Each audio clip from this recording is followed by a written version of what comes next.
ছাড়াই তোমার নাম মুখে আনছে। সম্ভবত এরা সবাই খ্রিস্টান। এদিকে সিপাহীদের দেখা যাচ্ছে না বলে হয়তো এরা সাহস করে তোমার নাম মুখে আনছে। হে খোদা, তোমার কাছে পানাহ চাইছি। আমরা তো তোমার খোদার কোনো কুদরত দেখিনি। তোমরা ঈসা মসীহের দিনের পথে এসো, তবেই দেখতে পাবে আমাদের খোদার কুদরত। বেহেশত ও জাহান্নাম বলে কিছু নেই। বেহেশত একটা শান্তির কল্পনা মাত্র।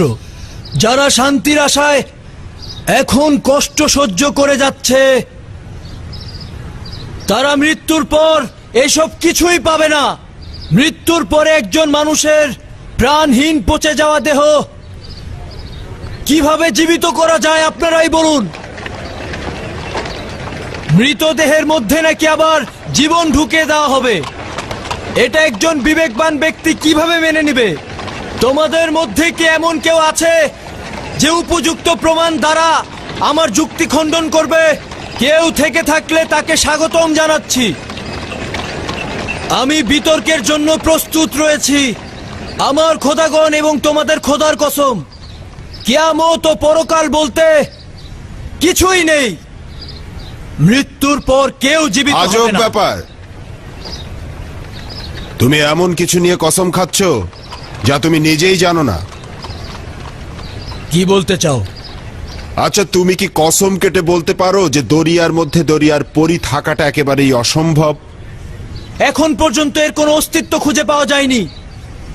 দরিয়ার পরী একটা কল্পনা মাত্র। কথার জবাব দাও।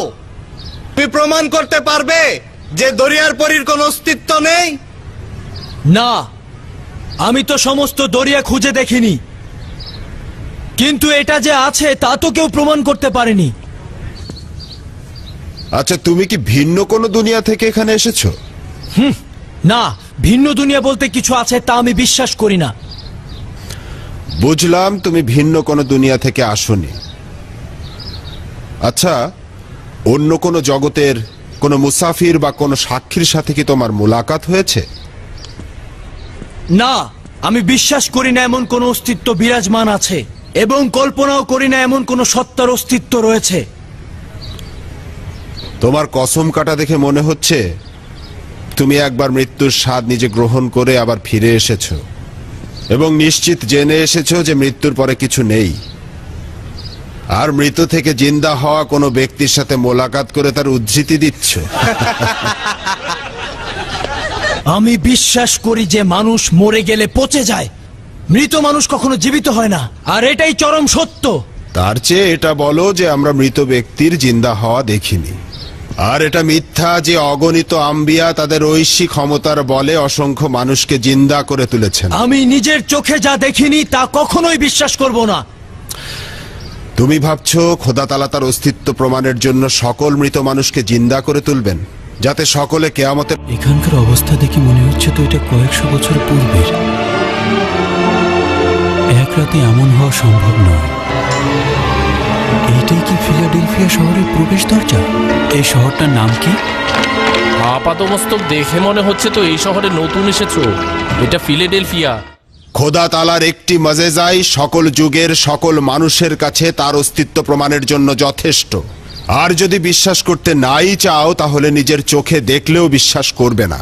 ঠিক যেমন ঈসা মসীহ অসংখ্য মানুষকে জিন্দা করার পরেও তাকে জাদুকর বলা হয়েছে। আমি অতটা গাধা নই যে যা নিজের চোখে দেখিনি তা বিশ্বাস করব। তাহলে নিজের বিবেককেও বিশ্বাস করো না, কারণ ওটাও তো চোখে দেখা যায় না। ফাদার ফিলিপস সঠিক জবাব দিয়েছে। সে নিজেও ইতস্তত বোধ করছে যে কোনটা সঠিক। দেখলেই তো সে নিজেই জবাব দিতে পারল না। এখানে কি করছো? চলো চলো যাই। আসুন আসুন, ওই যে ওইদিকে কুফুরি ও শেরিকি কথাবার্তা বলছে। আসুন আসুন, এইদিকেই আসুন। হ্যাঁ হ্যাঁ, ওই যে দেখুন, ওই যে সরে যাও, সরে যাও, সরে যাও। এসো। আমাকে এসো। কোথায় নিয়ে যাচ্ছ? এসো। ছেড়ে দাও, ছেড়ে দাও বলছি। চলো। আমি তো ভুল বলিনি, আমি সত্য বলেছি। ছেড়ে দাও, ছেড়ে দাও আমাকে, আমাকে ছেড়ে দাও। কোথায় নিয়ে যাচ্ছ আমাকে? আমি তো ভুল কিছু বলিনি। আপনার মতো ন্যায় বিচারক নিশ্চয়ই চাইবেন না যে আমি আমার সন্তান ও স্ত্রী নিয়ে ক্ষতির সম্মুখে পড়ি। না না, তা কেন চাইবো? আমি ওদের গলা দিয়ে তোমার পাওনা করি সব টেনে বের করব। দরুদ আপনার উপর। আগামীকালই ওকে আদালতে হাজির করব। চিন্তা মহামান্য করো না। কাজী, ঠিক আছে? দেখুন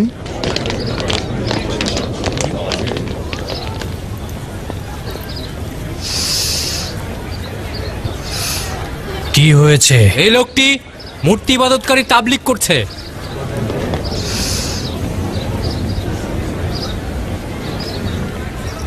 ওর বিচার হবে সবার সামনে। ওদেরকে ভিতরে আসতে দাও। চলো।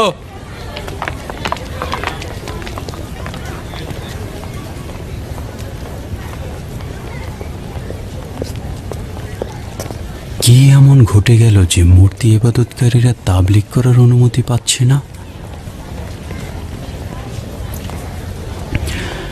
আচ্ছা, আমি স্বপ্ন দেখছি না তো? জানি না ঘুমিয়ে আছি নাকি জেগে আছি।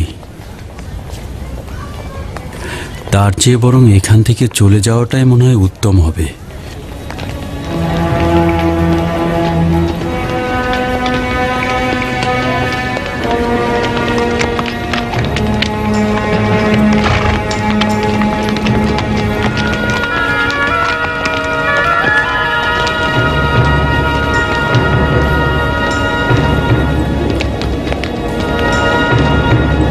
এটা তো গির্জাই মনে হচ্ছে।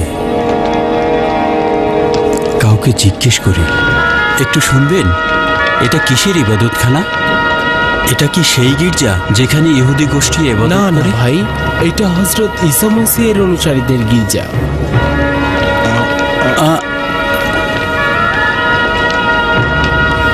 তার মানে এটা খ্রিস্টানদের গির্জা?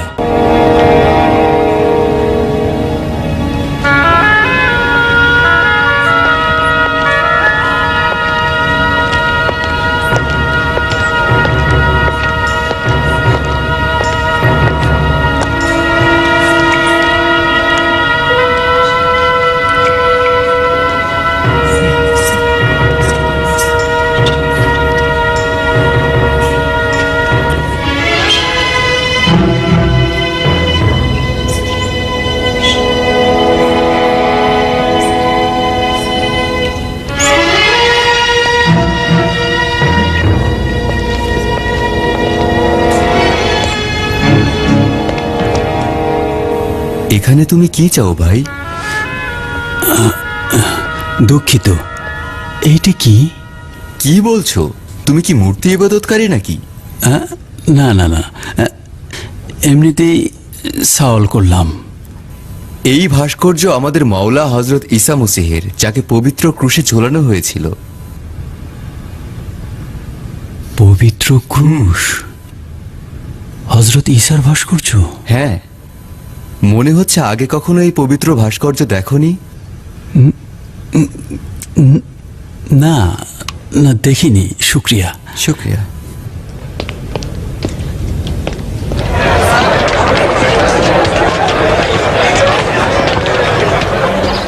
আপনাকে অনেক শুক্রিয়া ফাদার ফিলিপস।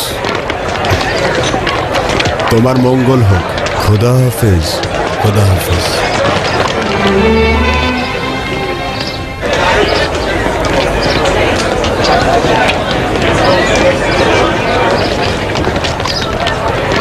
আমি কি ভুল দেখছি নাকি নিজেই ভুলের মধ্যে আছি? দুঃখিত জনাব, রুটি কোথায় কিনতে পাওয়া যাবে বলতে পারেন? ওই দিকে যাও। শুক্রিয়া।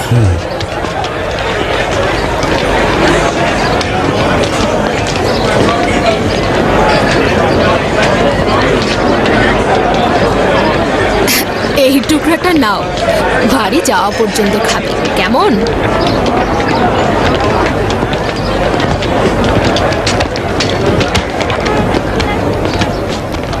কি চাও? রুটি। তুমি কি সেই ব্যক্তি নও যে আমাকে এই শহরের নাম জিজ্ঞাসা করেছিলে? হ্যাঁ হ্যাঁ। যতটুকু ইচ্ছা তুলে নাও।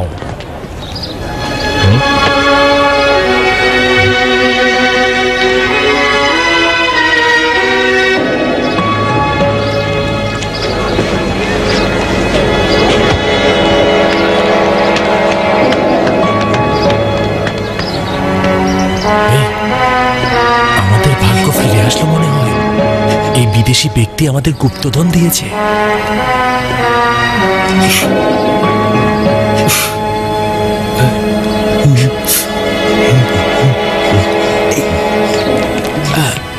আমারও বিশ্বাস এটা গুপ্তধন। যতক্ষণ পর্যন্ত না ও গুপ্তধনে খবর দিচ্ছে ওকে ছাড়বি না। হ্যাঁ, এই বিদেশি, এই মুদ্রাগুলো কতগুলো পেয়েছিস? বুঝলাম না। সওয়াল করছে যে এই মুদ্রা কতগুলো আছে তোমার কাছে? একটাই ছিল, আর নেই। দেখো বিদেশি, আমরা জানি না তুমি কোন দেশের, কিন্তু আমাদেরকে কি ধোকা দেওয়া ঠিক হবে? ধোকা কেন দিব? আমি বুঝতে পারছি না তোমরা ধোকা দেওয়ার কথা কেন বলছো। এই গুপ্তধনটা কোথা থেকে পেয়েছো? দেখো ভাই, তোমরা কি বলতে চাচ্ছ আমি কিছুই বুঝতে পারছি না। তোমরা যদি চাও এই মুদ্রার পুরোটাই রেখে দিতে পারো, বাকিটা ফেরত দিতে হবে না। দাঁড়াও দাঁড়াও, এই শোনো শোনো, তুমি কোথায় যাচ্ছ? পালানোর চিন্তা একদম মাথা থেকে বের করে ফেলো। এইদিকে সরে এসো। দেখো বিদেশি, তোমার জন্য লাভজনক হবে যদি আমাদের সঙ্গে হাত মেলাও। যদি সিপাহী বুঝতে পারে গুপ্তধনটা হাতছাড়া হবে, পরে জরিমানাও দিতে হবে, তোমার কিছুই থাকবে না। অতএব আমাদের কথায় রাজি হয়ে যাও এবং বুদ্ধিমানের মতো 3 ভাগে ভাগ করো, তাহলে আমাদের কিছুই করার থাকবে না, আমরা নিজেরাই ভাগ করে নেব। তোমরা এসব কি বলছো? পাগল হয়ে গেছো তোমরা। সরো তো। এই দাঁড়াও, কোথায় যাচ্ছ? দাঁড়াও, শোনো, তোমাকে ছাড়ছি না। অনেক লোক, ওই কোথায় বুঝো না? গুপ্তধনের মালিক তুমি একা হবে তা হবে না। কিসের গুপ্তধন? সরে যাও। শোনো শোনো, দাঁড়াও না দিয়ে তুমি কোথাও যেতে পারবে না। এই যে এখানে এখানে শোনো সবাই, সবাই এখানে এসো। ও গুপ্তধন পেয়েছে, ওর কাছে গুপ্তধন আছে। হ্যাঁ, ধরে রাখো ওকে। আলী জনাব, একজন ব্যক্তি গ্রেফতার হয়েছে। বলা হচ্ছে তার কাছে গুপ্তধন রয়েছে, তার সঙ্গে একটি মুদ্রাও পাওয়া গিয়েছে।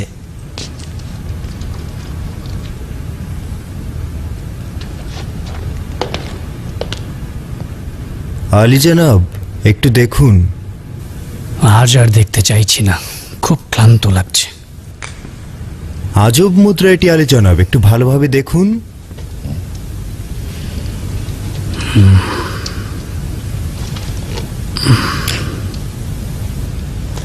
এটি তো অত্যন্ত পুরনো একটি মুদ্রা।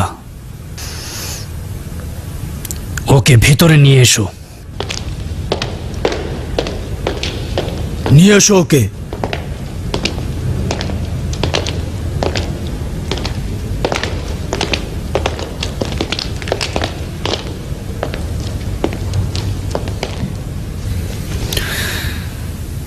আচ্ছা বলো তো, এই মুদ্রা তুমি কোথায় পেয়েছো? এটি আমার নিজের মুদ্রা, আমি কোথাও থেকে পাইনি।